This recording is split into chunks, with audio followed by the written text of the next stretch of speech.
Seigneur, merci pour ce temps. Merci. Amen, amen, amen. Que le Seigneur soit béni. Merci, Seigneur. Nous pouvons prendre place. Nous pouvons nous asseoir parce que le texte qu'on lit, on le connaît déjà. On va reprendre Juges chapitre 6. Tout à l'heure, on a beaucoup de choses à faire. Je suis dans Juges chapitre 6 à partir du premier verset. Les enfants d'Israël firent ce qui déplaît à l'Éternel, et l'Éternel les livra entre les mains de Madian. Pendant 7 ans, la main de Madian fut puissante contre Israël pour échapper à Madian. Les enfants d'Israël se retiraient dans les cavernes, les ravins, les montagnes, dans les cavernes, sur des rochers fortifiés. Quand Israël avait semé, Madian montait avec Amalek et les fils de l'Orient, et il marchait contre lui. Il campait en face de lui, détruisait les productions du pays jusque vers Gaza, et ne lui laissait en Israël ni vivre, ni brebis, ni bœufs, ni ânes. Car ils montaient avec leurs troupeaux et leurs tentes, ils arrivaient comme une multitude de sauterelles. Ils étaient innombrables, eux et leurs chameaux, et ils venaient dans le pays pour le ravager.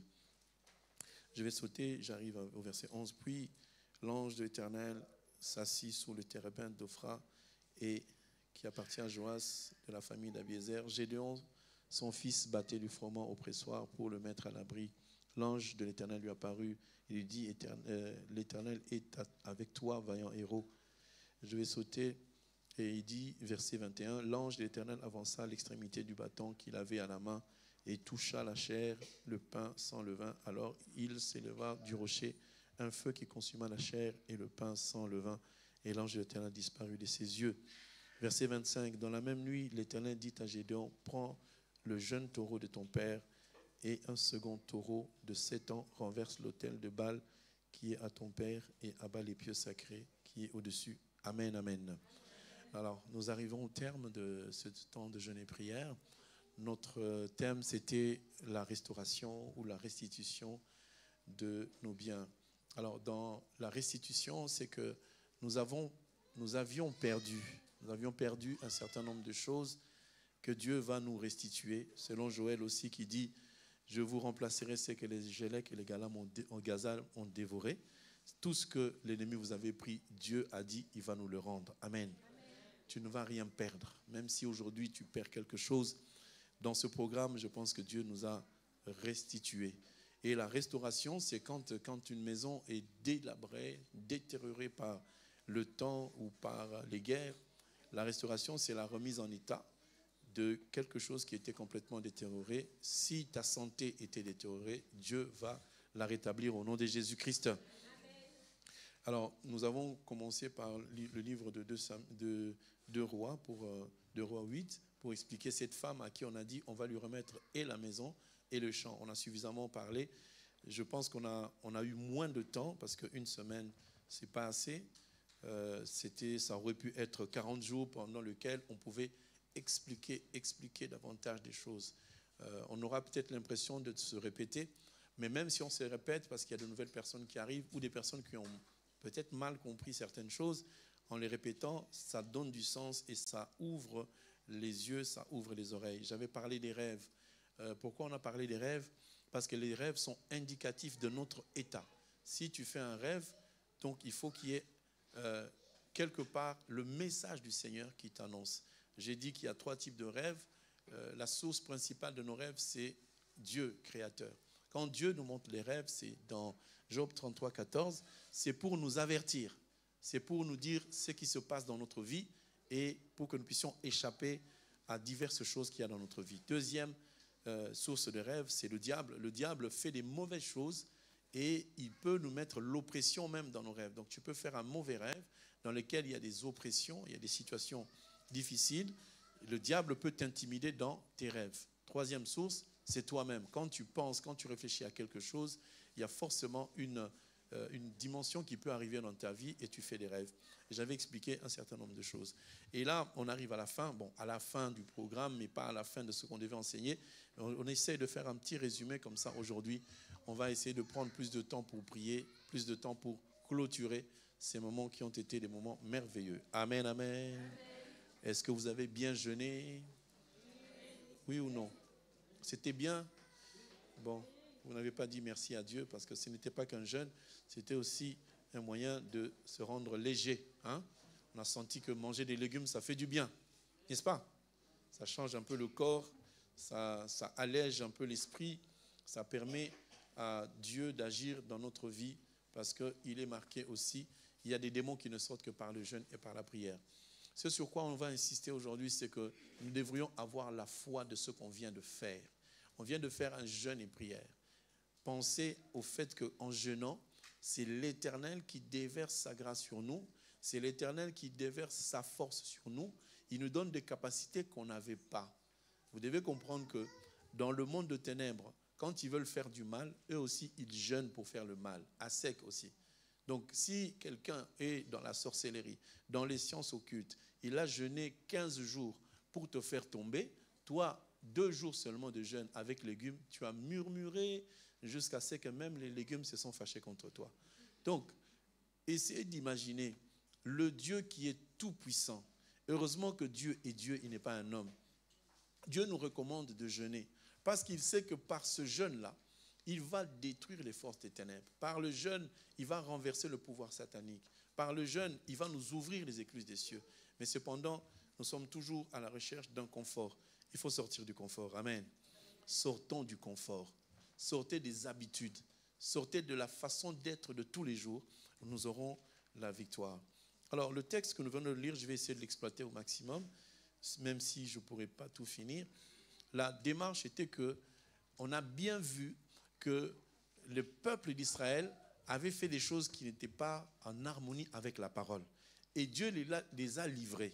Je ne sais pas si vous avez vu avec moi, nous revenons dans le livre de Juges, chapitre 6. Dieu les a livrés à Madian pendant combien de temps?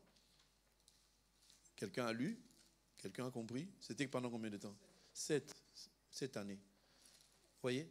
Donc, les enfants d'Israël firent ce qui déplaît à l'Éternel, et l'Éternel les livra entre les mains de Madian pendant 7 ans. J'aimerais te dire et t'annoncer aujourd'hui, si même tu pêches, j'aimerais pas que tu continues à le faire. Si même tu fais du mal, j'aimerais pas que tu continues à le faire. L'Éternel, Dieu des armées, peut te livrer à un problème, à un souci, à tes ennemis, mais il ne va pas te livrer pour toujours. Il va donner un petit temps où tu vas souffrir. Amen.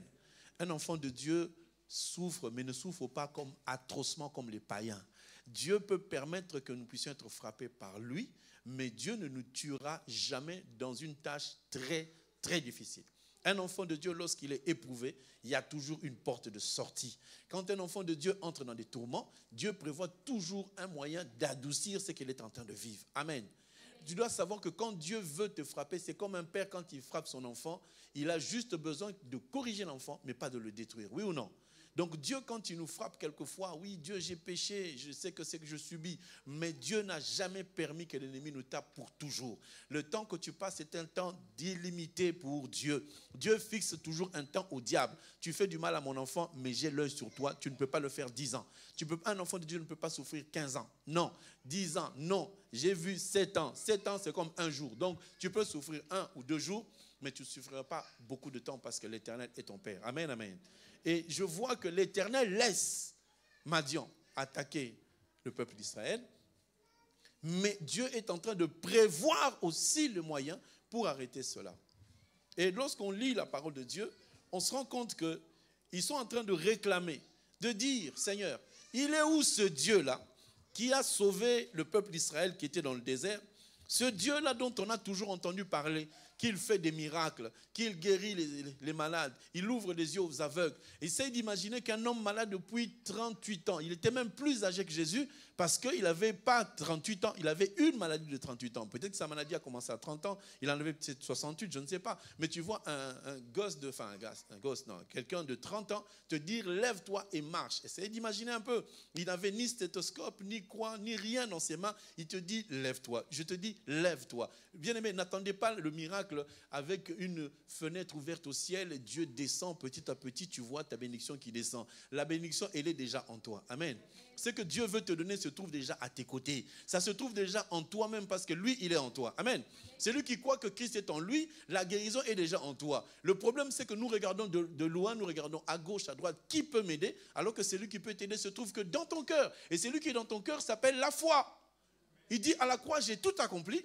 Maintenant, si tu crois et si tu mets en exergue ta foi, les choses dont tu attends, dont tu as besoin, elles sont déjà dans ta vie. Il arrive que, au cours de notre enfance, là où nous sommes nés, il y a des choses difficiles. Aujourd'hui, je me rends compte qu'il y a beaucoup de personnes qui ont des blessures intérieures non traitées. Tu as des blessures, tu grandis avec, au final tu te maries. Quand tu te maries, tu vas prendre maintenant tes blessures intérieures sans faire d'effort. Tu vas les répandre dans ton mariage, sur ta femme, sur tes enfants, sur toi-même. Et ça sera toujours un mariage compliqué. Moi, mon père ne faisait pas ci. Oui, moi, dans ma famille, on ne faisait pas ça. Mais tu n'es plus dans ta famille, tu es mené dans une autre famille. Voilà pourquoi on demande à ce que lorsque les gens commencent à se fiancer, qu'on puisse traiter le sujet, parler, expliquer, échanger, prier avec les personnes pour que vous ne puissiez pas reproduire ce que vos parents ont reproduit. Parce que les parents, ils ont eu leur temps. Mais ne marchez pas avec vos parents dans la tête et dire « mon père m'a fait ça, donc je suis perdu ». Non, tu n'es pas perdu. Parce que si Dieu a permis que tu naisses quelque part, il sait pourquoi. Il y a des familles païennes. L'homme épouse une femme. Ils ont 4 enfants. Ils ont 5 enfants. Oui, c'était 4 ou 5, je ne sais plus. Ils ont 5 enfants. Et ça ne marchait pas. Des disputes tous les jours, des mésententes. Au final, le monsieur, il en a eu marre. Il a dit, bon, allez, va chez toi, moi aussi, je vais chez moi. Comme en Afrique, le divorce, ce n'est pas à la mairie, c'est à la bouche. Allez, c'est fini. L'histoire s'est terminée. La femme a pris les enfants. Elle a déménagé, elle est allée habiter dans un autre quartier. Mais elle est allée dans un quartier, quand elle a habité dans ce quartier, l'église était juste en face. Alors que quand ils étaient ensemble, ils ne priaient pas tous les deux.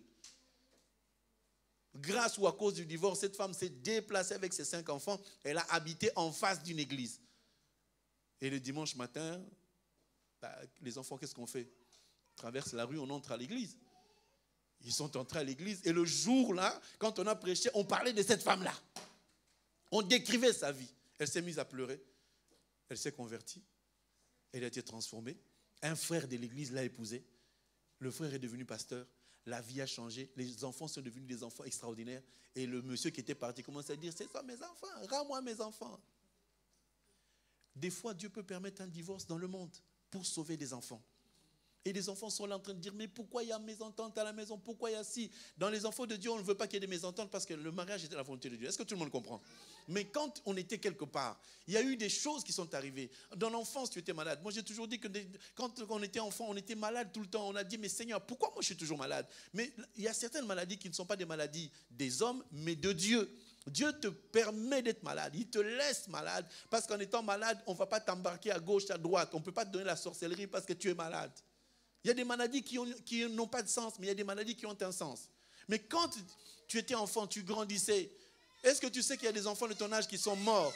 Il y a des gens dans l'environnement dans lequel tu étais. Aujourd'hui, on ne peut plus parler d'eux. Mais toi, tu as traversé les vallées, les âges, les maladies, les difficultés. Maintenant, tu es devenu enfant de Dieu. Tu te plains, Seigneur, pourquoi tu n'agis pas? Mais tout ce qu'il a fait là, tu n'as pas vu. Le peuple d'Israël est en train de dire, mais Seigneur, tu avais fait des miracles. Mais oui, ce Dieu-là qui a fait des miracles, il n'a pas arrêté de les faire. Il est toujours en train de les faire.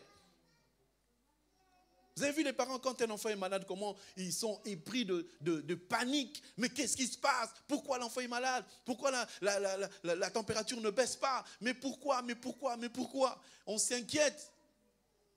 Mais au final, c'est Dieu qui gagne. Aujourd'hui, nous sommes entrés dans un programme. On aurait pu développer davantage pour dire comment est-ce que ça se fait que les gens ont des difficultés. Comment ça se fait que les problèmes peuvent exister. On a pris plusieurs sources, mais une grande des sources, c'est ça peut venir de la famille. La famille, pourquoi? Parce que là où nous sommes issus, il y a toujours des gens qui ont cette attitude de détruire la vie des autres. La jalousie, elle a toujours existé. Dans la Bible, la première jalousie qu'on a vue, l'une des rares jalousies qu'on a vues, c'est toujours entre frères et sœurs de même père. Ce n'est pas d'aujourd'hui. Oh non, mais toi, tu parles trop de ma famille elle-même. Oui, la famille peut t'aimer. Mais les gens qui ont arrêté Joseph, ce sont ses propres frères. Donc la jalousie peut exister. Les problèmes peuvent exister. Les difficultés peuvent venir. Mais ce que Dieu nous a montré, c'est que quand Dieu nous demande d'entrer dans un programme de jeûne et prière, c'est que Dieu a déjà décidé de nous bénir. Amen. Dieu a déjà décidé de nous restaurer. Ta guérison, elle est déjà là. Mais il te demande d'entrer en jeûne pour activer ta guérison. Il te demande d'entrer en jeûne et prière pour matérialiser ta bénédiction. Mais il y a beaucoup de personnes qui, lorsqu'ils entrent en jeûne, bon, c'est toujours avec des cris, toujours avec des murmures. Amen, amen. Dites-moi sincèrement, tu as mangé la salade lundi, tu l'as mangée mardi. Est-ce que mercredi, tu peux encore la voir bien, la manger comme il faut? Tu n'es pas dégoûté de la salade? Non? Ce soir-là, qui va vraiment manger des légumes? Hein? Aujourd'hui, tu rentres chez toi à la maison, tu manges que des légumes. Hein? Non, vous ne voulez pas? Mais si le Saint-Esprit nous dit continuez, vous allez refuser. Lorsque, vous voyez, on a dit simplement arrêtez de manger la viande. Vous avez vu la débandade qu'il y a dans les vies. Juste arrête de manger la viande. Ça crée des problèmes. Vendredi, j'ai vu, on m'a envoyé un message, pasteur, est-ce qu'on peut commencer à manger la viande? Je dis, hey, dimanche, vous allez manger la viande. Vous savez, l'homme a des capacités énormes que Dieu a mis en lui. Mais l'homme s'assoit toujours sur son confort. Nous pouvons faire un jeûne de fruits et légumes pendant 40 jours, tous tels que nous sommes. On peut le faire. Vous n'êtes pas d'accord? On peut le faire. Mais c'est mental. C'est de se dire, mais on va vraiment manger des légumes pendant 40 jours. Bon, allez, 21 jours. Amen, amen. Bon, on va faire un sondage. Si on dit 21 jours de légumes, qui peut? Sincère, je n'ai pas dit de flatter, sincère. Amen. Que Dieu vous bénisse. Vous allez bien maigrir, mais vous aurez une force spirituelle. Vous savez, quand on a écouté les gens qui sont des occultistes, ils ne font pas 20 jours, ils ne font pas 40 jours, ils font 3 ans sans manger même une viande. C'est-à-dire que dans la viande, même un œuf, ça constitue une viande. Ils vivent dans des conditions de vérifier ce que je mange, est-ce qu'il y a de la viande? Parce que s'il ose manger, on va le frapper ou il devient fou. On a dit de ne pas manger la viande. Si on vérifie, il y a quand même des gens qui ont mangé du poisson. Il y a quand même des gens qui ont mangé des lardons. Est-ce que Dieu vous a tué? Non. Un enfant de Dieu doit avoir une discipline personnelle. Si je dis je ne vais pas faire, je ne ferai pas. Si je dis je vais faire, je vais le faire. Pourquoi? Parce que tu as un objectif à atteindre. Si tu veux atteindre un objectif, il faut que tu t'imposes des douleurs et des privations. La plupart des gens que vous voyez qui sont forts, qui sont devant vous, des gens qui sont éminemment élevés, c'est parce qu'ils se sont imposés des privations dans leur vie. Dans la vie, il faut avoir des privations, il faut avoir des principes. Pour atteindre un but, il faut se donner les moyens d'atteindre le but. On ne peut pas atteindre un but les bras croisés. On ne peut pas atteindre le but en mangeant du hamburger, en allant au McDo. On ne peut pas se marier en ne faisant que des prières, Seigneur, merci. Amen. Il faut un sacrifice. Regardez, Dieu a décidé de libérer le peuple d'Israël contre Madian. Je vous ai dit que quand Madian venait, Madian est celui qu'on appelle l'ennemi de loin et Amalek est l'ennemi de près. Quand le diable veut entrer dans ta vie, il va d'abord toucher quelqu'un dans ton environnement pour pouvoir accéder. Je donne un exemple. Le diable veut te bloquer au niveau du travail. Il va pousser ta fille ou ton fils à t'énerver. C'est un ennemi de près. Et l'enfant va t'énerver et toi tu rentres dans la colère et l'ennemi de loin te bloque. Amen. Le diable peut vouloir t'empêcher de te marier. Maintenant, il s'approche de l'ennemi qui est plus près de toi. Il utilise ta colère et avec ta colère, tu n'avanceras pas. Donc, nous allons combattre non seulement l'ennemi de loin, mais aussi l'ennemi de près. Maintenant, Gédéon, il reçoit cette instruction. Qu'est-ce que Dieu lui dit? Il lui dit, va. Tu es un vaillant héros.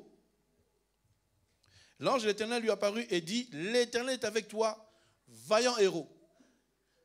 C'est-à-dire que les yeux de Dieu, quand ils se posent sur toi, Dieu te voit un héros. Dieu te voit une femme forte. Dieu te voit un homme victorieux. Mais chaque fois que toi, tu te regardes dans ta glace, tu es en train de te dire, moi, j'ai beaucoup la malchance. Moi, je n'avance pas. Tout le monde évolue, moi, je n'avance pas. Gédéon était le plus petit. Et sa tribu, c'était encore la plus petite. Ça veut dire qu'il n'avait ni richesse, ni beauté, ni force. Mais Dieu prend celui qui n'a ni beauté, ni force, ni capacité pour le mettre en exergue afin qu'il sauve du monde. Amen, amen. Tu n'es peut-être pas le plus fort de ta famille. Tu n'es peut-être pas l'aîné de ta famille. Mais Dieu peut te choisir, toi, pour faire sortir les autres des ténèbres. Amen. Parce que si vous regardez bien, Joseph n'était pas l'aîné, n'était pas le deuxième. Il était 11e de la famille, mais Dieu l'a pris et il l'a mis à la tête pour nourrir ses frères. Donc, bien aimé, quand on a posé la question, est-ce que tu connais tes droits? Est-ce que tu connais ta position? La plupart d'entre nous, étant toujours charnels, se considèrent comme étant toujours le mal aimé, le malchanceux, celui à qui rien ne réussit. C'est ainsi qu'on tourne en rond. J'aimerais te dire et t'encourager aujourd'hui de ne pas te regarder à la manière dont tu te regardes, mais de te regarder à la manière dont Dieu te regarde. Tu as de la valeur aux yeux de Dieu. Amen. Ne faites pas comme toutes ces femmes qui se regardent dans le miroir en disant « Je ne suis pas belle, j'ai des grandes oreilles, il faut que j'arrange, il faut que je me fasse le nez, que je refasse mes lèvres, et que voilà, il faut qu'on fasse ceci. » Au final, solde de tout compte, on voit que tout est à refaire. Dieu ne se trompe jamais.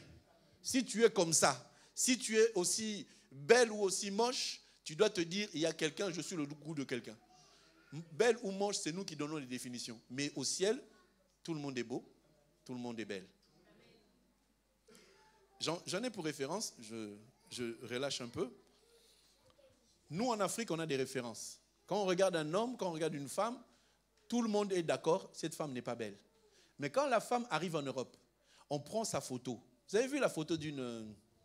C'était une dame, elle fait quoi? Elle fait la mode. Mais elle est noire, mais... Vous savez, noire, hein? Mais noire. Mais vraiment, quoi. Alors, nous, en Afrique, on dit, cette femme, on ne peut pas l'épouser. Elle est trop noire. Personne ne la regarde. Mais en Europe, mais top modèle. En Afrique, quand tu es maigre comme une sauterelle, personne ne te regarde. Femme africaine, il faut de la force. Oui ou non? En Afrique, on est en train de chasser et de critiquer les albinos.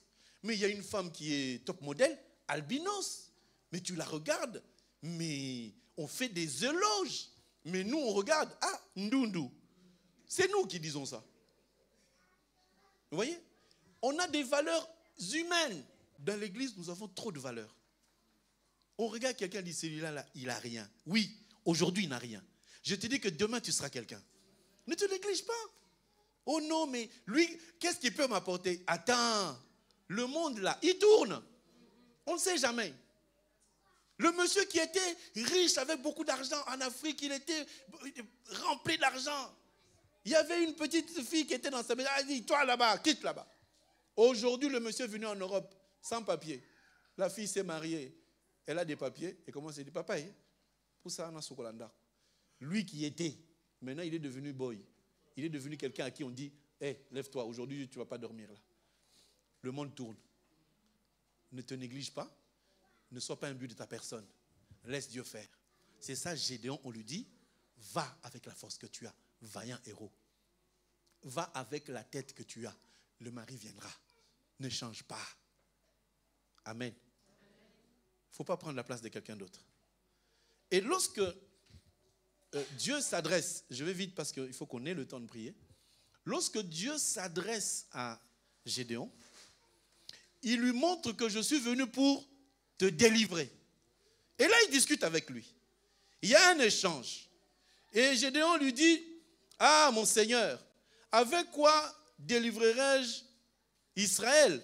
Voici ma famille est la plus pauvre en Manassé, et je suis le plus petit de la maison de mon père. Tu es peut-être ici à l'église. Ah, Seigneur, qu'est-ce que moi je peux faire? Mais il y a un pasteur. Oui, il ne faut pas regarder à ta qualité. Il ne faut pas te regarder à ta position. Si Dieu dit que c'est toi, ça sera toi. Parce que si dans ta famille, les sorciers, les démons ont décidé qu'il n'y a personne qui va se marier, Dieu peut te dire, oui, les autres ne vont pas se marier, mais toi, tu vas te marier parce que moi, Dieu, j'ai décidé. Il ne faut pas que tu te dises, oui, mais comment moi je vais arriver les autres? Arrêtez de vous comparer. Amen.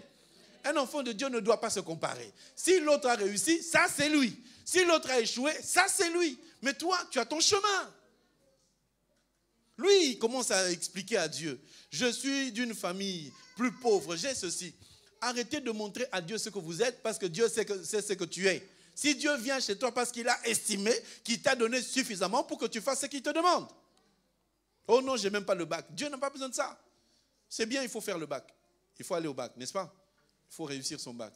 Mais si tu n'as pas réussi le bac, mais Dieu peut t'utiliser aussi. La démarche du Seigneur aujourd'hui, c'est que nous puissions saisir que ce n'est pas nous qui allons agir, c'est lui qui va agir. Parce que lorsque nous avons ensemble prié, Dieu a dit, je vais vous restituer. Ça veut dire que nous avions quelque chose que nous avons perdu et que Dieu va nous redonner. Mais il ne nous donnera pas selon ce que nous on pense, il nous donnera selon ce que lui, il pense. J'ai fait une parenthèse dans la semaine pour dire, est-ce que nous sommes prêts à recevoir ce que Dieu va nous redonner? Nous sommes prêts, hein? Oui, Seigneur, je veux que tu me donnes le mariage. Je veux que tu me donnes ceci. Et finalement, tu vois un doundou qui vient. Tu vas dire oui. Oh non, mais pourquoi tu me donnes ça, Seigneur? Qu'est-ce que j'ai fait au monde? Dieu dit, sois prêt à accueillir ce que moi je te donne parce que ça vient de ma part. Dieu, il sait ce qu'il donne.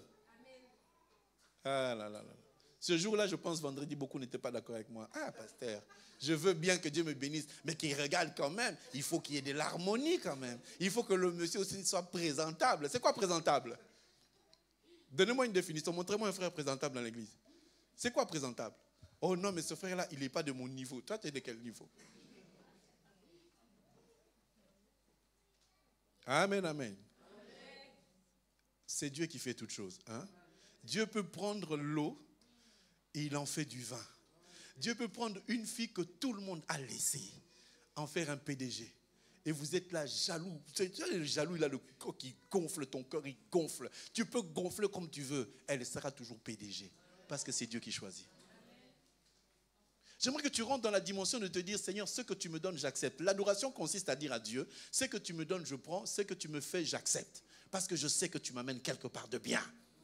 C'est ceux qui acceptent que Dieu donne. Et vous imaginez, il y avait un jeune homme, David, 8e d'une famille. Quand on est venu pour oindre, lui-même quand il a appris qu'on va oindre quelqu'un de sa famille, qu'est-ce qu'il a fait? Il a dit, ça ne me concerne même pas. Je continue avec mes moutons. Mais les gens qui étaient dans la maison, ils disaient, oui, nous on est qualifiés. Regarde, les biceps, j'ai fait quand même 2 ans à la salle. Tu as des biceps qui débordent de partout. Quand l'homme de Dieu vient, il dit, oh, voilà, c'est celui-là. Nous, en tant qu'homme de Dieu, on peut se tromper.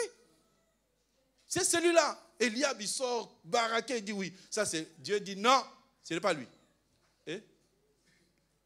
Dieu, mais il est costaud. Dieu dit, je ne regarde pas ça. Vous regardez avec vos yeux. Moi, je regarde avec le cœur. Je sais qui il est. Une sœur me dira, pasteur, toi, tu dis comme ça. Est-ce que Dieu peut se tromper? L'homme là, moi, je trouve qu'il est gentil. Il m'accompagne. Il m'aide un peu. J'ai dit, ma sœur, ça, c'est l'impudicité. Un frère qui ne t'a pas épousé, qui te paye le McDo, c'est de l'impudicité. Oui ou non? Oh.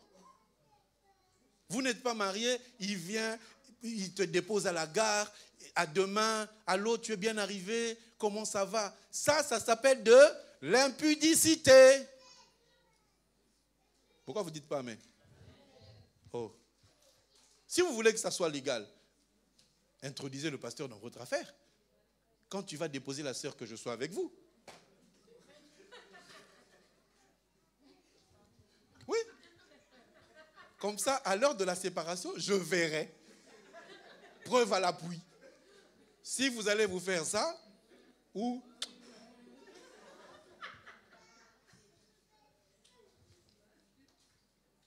Je suis devenu vigilant. Hein?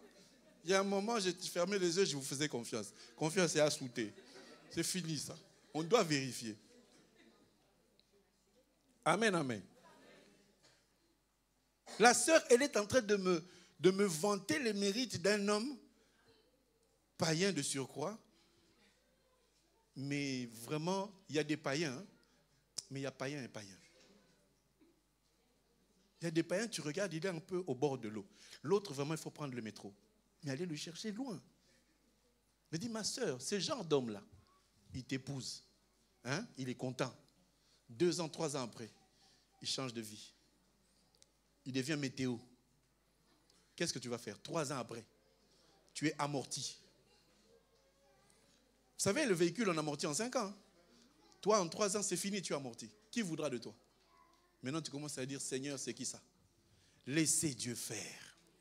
J'ai posé la question, vous voulez recevoir la bénédiction? Vous avez tous dit oui. Est-ce que vous êtes prêts à recevoir ce que Dieu va vous donner? Parce qu'on va vous restituer quelque chose que vous n'avez jamais vu. Amen. Je parle par exemple du mariage. Tu es célibataire pendant longtemps, n'est-ce pas? Maintenant, Dieu va te restituer ton mariage. Sauf que tu ne sais pas qui. C'est pour cela qu'il faut toujours être attentif à Dieu, dire à Dieu merci. Quand on a passé en revue tous les enfants d'Isaïe, celui qui n'était pas qualifié se trouvait dans la brousse. On a demandé, mais est-ce que ce sont tous tes enfants? Il a dit non. Ah oui, c'est vrai. Il y en a un. Mais dans la tête du père, il dit tout le monde peut être roi, mais sauf celui-là. C'est comme ici. Tout le monde peut être PDG. Mais toi-même, on te solde, on dit non, elle, si elle devient PDG, les dents vont sortir sur les coques, comme on dit chez nous. Les poules auront des dents. Tu iras vérifier tes poules à toi. Parce que si Dieu veut élever quelqu'un, tu resteras la bouche ouverte. Amen. Et je suis en train de prophétiser dans cette église. Il y aura des millionnaires bientôt. Des gens que vous négligez là. Il y en aura au nom de Jésus. Des PDG, des chefs d'entreprise. Des femmes de distinction. Il y en aura. Je ne vois pas pourquoi on peut enseigner la parole et qu'il n'y ait rien derrière. La parole est une sémence, oui ou non? Quand on plante, ça produit quoi? L'esprit, non? Ça va produire les dons. Ça va produire le ministère. Mais ça va aussi produire le matériel. Parce que la parole de Dieu ne vient pas seulement pour produire l'esprit, mais elle produit et l'esprit et le matériel. Amen, amen. J'aimerais me repentir et changer de prière. 2014, j'avais dit, je ne vais plus prier pour que Dieu envoie des ingénieurs, des directeurs. Je vais prier que vous deveniez, vous tous, des directeurs. Dieu m'a dit, c'est toi qui commandes. Je peux faire des gens des directeurs. Je peux aussi amener des gens de l'extérieur. C'est pour cela, aujourd'hui, je change. J'ai le droit ou pas? Oui, j'ai le droit de me repentir, de dire, j'avais dit autrefois, mais maintenant, j'ai dit ce que Dieu m'a dit. Dieu a aussi besoin qu'il y ait des gens de l'extérieur qui ne nous connaissent pas, qui viennent aussi. Donc, il y aura des pilotes qui ne viendront pas au milieu de nous, puisque vous ne voulez pas travailler, mais il y aura des gens qui viendront de l'extérieur. Amen. Donc, nous allons travailler pour que ces gens-là viennent. Nous allons travailler pour qu'il y ait des autorités ici aussi. Qu'est-ce qui empêcherait qu'il y ait un député dans notre église? Qu'est-ce qui empêche? Il n'y a rien. Donc, on va prier qu'il vienne. On ne va pas l'inviter pour son argent. On a besoin qu'un député vienne pour qu'il écoute la parole de Dieu, pour que quand il sera au Sénat ou à l'Assemblée nationale, quand on prendra des décisions contre les choses de Dieu, qu'il puisse aussi lever sa voix pour dire « moi je ne suis pas d'accord ». Est-ce que tout le monde comprend? Parce que tous là-bas, ils prennent des décisions unanimement, en disant que nous sommes tous du même bord. Donc ça, si on fait, nous tous, on est d'accord de dire les choses de Dieu mettant de côté. Et je prie pour que cette vague d'arrestation des clandestins s'arrête au nom de Jésus-Christ. Parce que les gens qui sont dans ce pays ne sont pas venus voler, ils sont venus travailler. Et je prie pour que cette vague-là s'arrête au nom de Jésus-Christ. Je ne favorise pas les clandestins, mais je sais que parmi, il y a des enfants de Dieu qui sont venus chercher Dieu et ils vont le trouver. Et je sais que parmi eux, il y en a qui seront régularisés au nom de Jésus-Christ. L'ultime chose que j'aimerais vous dire, c'est quoi? Dieu a prévu la bénédiction. Dieu a prévu la restauration. Mais Dieu donne une condition, il en donne deux. Avant de donner les deux conditions, j'aimerais vous dire une chose. Dieu, lorsqu'il veut nous restituer quelque chose, c'est pour que la chose qui nous restitue soit visible. Car lorsque Dieu permettra que la chose soit visible, c'est pour que la gloire et l'honneur reviennent à qui? À l'Éternel. Amen. Je prends toujours David. David était dans la brousse. David combattait le lion. David combattait l'ours. Ce sont des animaux sauvages, vous en convenez? Vous savez que ce sont des animaux sauvages. Et c'est très difficile, c'est même impossible de voir quelqu'un courir derrière un lion, arracher la brebis, frapper le lion. En tout cas, à part dans les films d'essais animés, ce n'est pas possible. Mais ça, si c'est écrit, c'est que c'était vrai. Alors, Dieu voyant les exploits de ce garçon, Dieu voyant la capacité qu'il a mis dans cet enfant, parce que ça ne venait pas de lui. Pour tuer un lion, il faut avoir une capacité extrême. Donc, je disais que si ton enfant, à 3 ans, 4 ans, commence déjà à parler, à faire des choses, sache que c'est un enfant qui a déjà une étoile sur lui. Et vous verrez ces genres d'enfants, si vous ne les encadrez pas dans la prière, si vous ne les mettez pas dans des bonnes conditions, à 20 ans, ce sera des enfants qui vont dériver complètement. Pourquoi? Parce que quand un enfant est trop intelligent, quand il va à l'école, il va s'ennuyer. Quand il va s'ennuyer, il va complètement sortir de son cadre et va faire n'importe quoi. C'est pour cela, je conseillerais aux parents, si vous avez un enfant intelligent, mettez de l'argent sur lui, changez-lui d'école, mettez-le dans une école des érudits pour qu'il progresse, qu'un jour on ait un savant africain. Amen, amen. Pourquoi tous ils s'appellent Bill Gates? Pourquoi tous ils s'appellent comment il s'appelle Facebook là? Zou, ouais. Voilà. Pourquoi il n'y a pas un Kabongo qui a créé quelque chose pour boire du café? Enfin, je ne sais pas, il n'y a rien. Pourquoi c'est seulement eux qui créent? Oh non, ils sont dans la sorcellerie. Non, laisse la sorcellerie tranquille. Vous pouvez le faire. Mettez vos enfants dans des grandes écoles. HEC, ça existe? Non, vous savez que ça existe. HEC, grande école, l'ENA, ça existe. Il n'y a aucun Congolais dedans. Déclare que ton enfant va aller. Il y a beaucoup de gens qui ne savent pas ENA, c'est quoi? HEC. Les grandes écoles dans lesquelles tu fréquentes, tu vois Macron avec sa mère. Tu vas dans des grandes écoles où tu rencontres Monsieur De Chevalier. Et toi, tu viens, je m'appelle Bambara. Ouais. Moi, j'étais à la fac. On était 7 dans la classe. Le professeur, quand il me posait la question, comment vous appelez, je disais, je m'appelle Monsieur Kabongo Kabala et je viens du Congo. Et il me disait devant tout le monde, et il y a des gens intelligents au Zaïre, parce que moi je suis de l'époque du Zaïre, il disait devant tout le monde qu'il y a des gens intelligents au Zaïre, parce que sur 7 personnes, il y avait 2 qui étaient noirs. Les gens sont étonnés. Monsieur Kabongo, vous êtes perdu? Non, je ne suis pas perdu, je suis à la fac. Aujourd'hui, combien vont à la fac? Je suis en alternance. Je suis en stage, formation. Ils sont tous en alternance. Tous sont en... J'aime pas cette alternance-là. Moi, ça ne me plaît pas. Il faut faire la fac. Il faut aller dans les grandes universités. Tu vas fréquenter monsieur de je ne sais quoi. Vous allez à l'école, on prend la photo, il est devenu Premier ministre. On était dans la même école. Voilà, la photo, elle est là. Quand on prend la photo de l'ENA, tu regarderas bien, il n'y a aucun noir. Aucun Africain, aucun Congolais. Nous serons la tête et non la queue, mais nous sommes toujours en train de faire femme de ménage. Ce n'est pas mauvais, femme de ménage. Mais il y a aussi un besoin de dire, moi, mon fils, il va faire l'ENA. Moi, mon fils, il va faire HEC. Moi, mon fils, il va faire Polytechnique. Il va faire des grandes études pour qu'on dise, l'Église a besoin d'un architecte. Hein? L'Église a besoin d'un avocat. Nous avons eu 2 avocats. Ils ont disparu. L'Église doit avoir un médecin. Il y a des médecins parmi nous. Un pilote d'avion, hôtesse de l'air. Dieu veut que nous puissions avancer. Amen. Et c'est utile qu'il y ait aussi d'autres personnes qui viennent, qu'on se dise, on a quelqu'un. Il y a quelqu'un qui cherche du travail? Oui, moi. Voilà. Le directeur de SFR, il est là. Tu vas aller en boutique, tu vas faire tout ce que tu veux. Le directeur, il t'embauche. Ce n'est pas de trafic d'influence. Il est en train d'aider ses frères qui donneront la dîme. Et pourquoi il n'y a pas de chef d'entreprise jusqu'à aujourd'hui? Nous n'en avons qu'un seul. Que Dieu te bénisse. Les autres, vous êtes où? On ne fait pas de concurrence, mais j'aimerais qu'on puisse sortir un peu. On a jeûné, non? Pendant une semaine. Ça vous a fait du bien? Vous voulez juste avoir le Saint-Esprit, c'est tout? Vous voulez juste avoir le Saint-Esprit? Bon. Que Dieu soit béni. Amen, amen.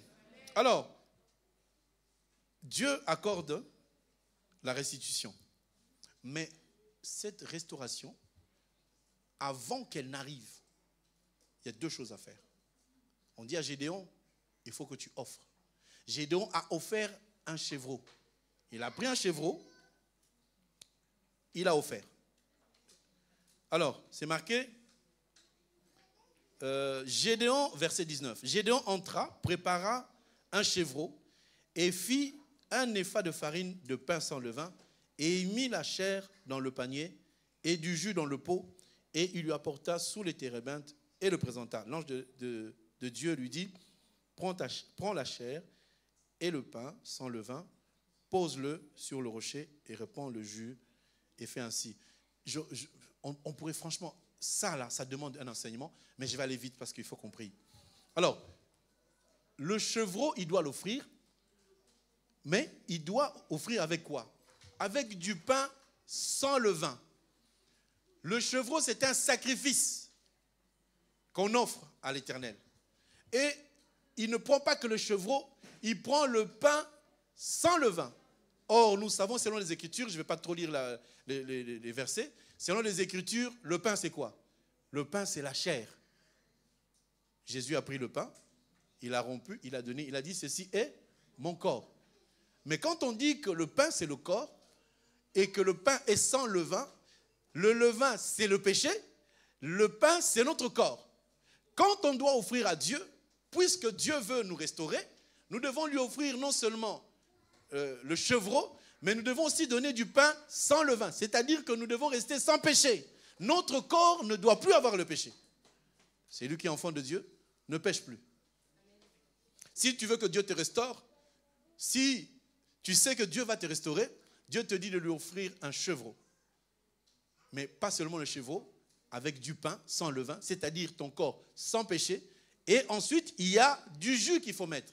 Le jus, je n'aurai pas vraiment le temps de vous le dire, de vous le démontrer, parce que c'est dans la Bible, vous lisez le livre de Lévitique, c'est ce qu'on appelle de la libation. La libation. Quand Jésus est monté à la croix, on lui a percé le côté et le sang a coulé, n'est-ce pas? Le sang, c'est un liquide. Le sang a coulé sur quoi? Il a coulé sur le sol. Or, le sang de Jésus qui coule sur le sol, nous sommes le sol sur lequel le sang a coulé. Parce qu'on a dit que la terre qui a avalé le sang d'Abel, c'est celle qui produit, celle sur laquelle Caïn n'a pas le droit. Or, on dit que le sang de Christ crie plus fort que le sang d'Abel. Ça veut dire qu'à la croix, le sang de Christ a coulé. Il a coulé sur le sol. Ce sol-là, c'est toi et moi. Ça signifie que Caïn étant le diable, si le sang de Jésus, comme une libation, coule sur toi, le diable n'a aucun pouvoir sur ta vie. Est-ce que tout le monde comprend? Donc, le diable ne sait pas qu'il n'a pas le pouvoir parce que tu as jeûné, mais c'est parce que la libation a été faite, le sang a coulé sur nous. Nous sommes cette terre sur laquelle le sang a coulé, et sur cette terre-là, aucun démon n'a le pouvoir. Donc, si les sorciers de ta famille, celles de tes voisins, de tes amis, de ta belle famille se rassemblent, ils viennent pour t'attaquer parce que le sang de Christ a coulé sur toi, ils ne peuvent pas te toucher, ils ne te verront jamais, ils ne te détruiront jamais. Ni toi, ni ton mari, ni ta femme, ni tes enfants, encore moins tes affaires, parce que nous sommes protégés de tous côtés. Quand Dieu nous donne la protection, ce n'est pas une partie. Comme certains qui sont dans le combat spirituel, oh Jésus, tu as fait couler ton sang sur moi, maintenant je vais chasser les démons sur mes enfants, sur mes affaires. Non, nous chassons les démons dans la totalité et Dieu protège la totalité de ce qu'on a. Parce que tout ce qui se rattache à nous est sous contrôle du Saint-Esprit. Amen. Je suis encore dans le livre de 1 Corinthiens chapitre 7 qui dit, si un homme est saint, qu'est-ce qu'il fait? Il sanctifie sa femme et ses enfants deviennent saints. Voilà pourquoi nous ne baptisons pas les enfants. Nous les confions entre les mains du Seigneur au travers de la présentation à l'Assemblée. Maintenant, comprenez rapidement parce qu'il faut qu'on arrête. Comprenez que Jésus-Christ est ce chevreau qu'on a donné. Vous vous souvenez quand ils étaient dans Exode chapitre 12, pour sortir, on leur a dit prenez un agneau ou un chevreau. Pour te libérer, frère, Dieu a déjà déclaré la délivrance, n'est-ce pas? Dieu a déjà déclaré la délivrance. Mais pourquoi il a voulu que l'agneau meure? Il a dit aux enfants d'Israël, vous allez sortir. Il y a eu 10 plaies d'Égypte, non? Mais pour qu'ils puissent réellement sortir, qu'est-ce qu'ils ont fait? Ils ont immolé un agneau, ça veut dire ils ont offert à Dieu. Ils ont offert à Dieu un agneau sans tache ni ride d'1 an. C'est là Christ, quand il vient, il s'offre à la croix. Aujourd'hui, la restitution que tu obtiens, c'est parce qu'un agneau est monté à la croix. Jésus est donc mort comme un agneau. Amen, amen. Mais ce n'est pas fini. Verset 25. Maintenant, on voit qu'il faudrait aussi qu'il puisse prendre un jeune taureau et qu'il puisse l'offrir. Bien aimé, j'aimerais vous dire une chose. Est-ce que vous êtes là? Est-ce que nous sommes ensemble?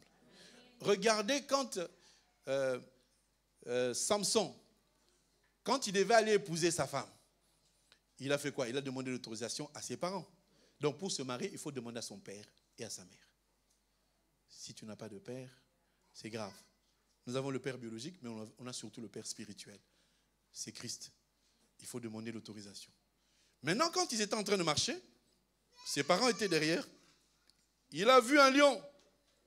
La Bible dit qu'il a déchiré un lion comment? Il a déchiré un lion comme on déchire un chevreau.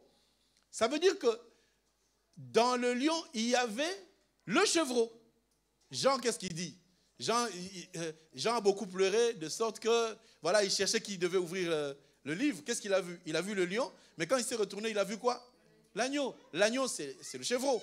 Vous êtes d'accord ou pas? Donc Jésus, quand il est mort de deux manières, ou d'une seule manière en deux. Il meurt comme chevreau. C'est ce chevreau-là qui vient nous pardonner les péchés, qui vient enlever notre misère, qui vient enlever notre opprobre. Amen. Parce qu'un chevreau, il a cette capacité, quand on le tue, il ne parle pas. Mais il a la capacité de répandre son sang sur nous. Amen. Mais comme on ne peut pas mettre le lion à la croix, c'était un animal qui n'est pas de sacrifice, on a pensé à mettre le veau, ou le taureau plutôt, qui est l'image de la force. Donc, à la croix, Dieu a accompli deux choses. La première, c'est notre délivrance, notre pardon. Que personne ne te condamne. Oui, tu avais péché, oui, tu avais avorté, oui, tu avais menti, oui, tu étais marié. Mais maintenant, en Christ, plus personne ne te condamne. Parce que l'agneau a offert son sang, n'est-ce pas? Mais le même agneau qui est monté à la croix, puisqu'on a déchiré le lion comme un chevreau, la partie du lion, c'est cette partie qui a pour qualité de détruire les forces des ténèbres, de détruire les démons, de détruire les sorciers. Donc, à la fois à la croix, Dieu nous donne la vie, la restitution. À la croix, Dieu nous donne le pardon et l'élévation. À la croix, Dieu détruit les œuvres infructueuses des ténèbres. Amen, amen. Je paraphrase un tout petit peu pour que chacun comprenne.